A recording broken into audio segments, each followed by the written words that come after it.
Dios te bendiga, Dios te guarde. Te saluda tu hermano en Cristo, profeta Sammy Rodríguez. Quiero agradecer a todos los hermanos en Cristo durante los años que han orado por nuestro ministerio, han cooperado con nuestro ministerio para llevar a Cristo a las naciones del mundo. Dios ha sido tan fiel, tan poderoso de tocar miles de personas a través de este ministerio. Y quiero poder bendecir a todos ustedes que nos siguen en las redes sociales de Facebook, de Twitter, la página de YouTube, videos que han tocado muchas vidas y han sido de mucha bendición. Y damos gracias a Dios por esto. Este año Dios ha puesto en nuestro espíritu, en nuestro corazón, de visitar el gran continente de África.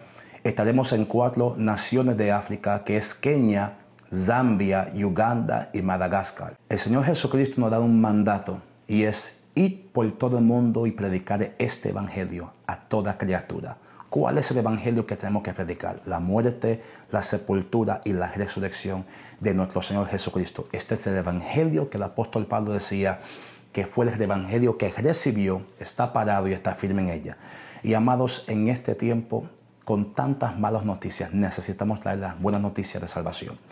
Dios ha abierto esta puerta grande para ir a Kenia, a Zambia, a Madagascar y Uganda, para traer el evangelio del reino, orar por los enfermos y ver la manifestación de milagros y prodigios en esa nación.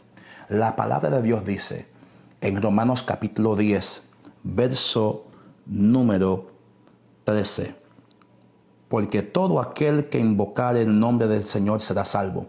¿Cómo pues invocarán a aquel en el cual no han creído?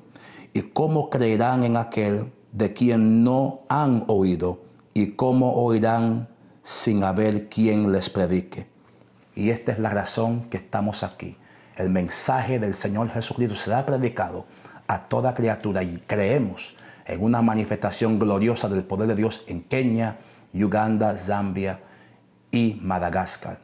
Con su ayuda, con su colaboración, sus donaciones, su finanza, esto puede ser posible. Profeta Sammy Rodríguez, ¿cómo yo puedo aportar y contribuir para esta misión? Es muy fácil. Usted puede conectarse al link que está en la parte de abajo de la pantalla del PayPal o contactarnos a través de los números en pantalla. Y con toda seguridad usted va a recibir una notificación de nosotros que hemos recibido su pago, su donación, y vamos a ser de mucha bendición. Si usted necesita la oración, intercesión, no dude de llamarnos. Queremos orar por ti. Para esto estamos aquí. Y creemos que el Dios de los cielos, el Rey de Reyes y Señor de Señores, no tarda para contestar la petición. Si 2 o 3 se pusieran de acuerdo en pedir cualquier cosa en la tierra, vuestro Padre que está en los cielos os otorgará. Llámanos, estamos aquí, este ministerio Sammy Rodríguez Ministries, un ministerio profético, un ministerio misionero. Estamos aquí para bendecirte a ti. Dios te bendiga, Dios te guarde y, como siempre digo, candela, fuego y humo.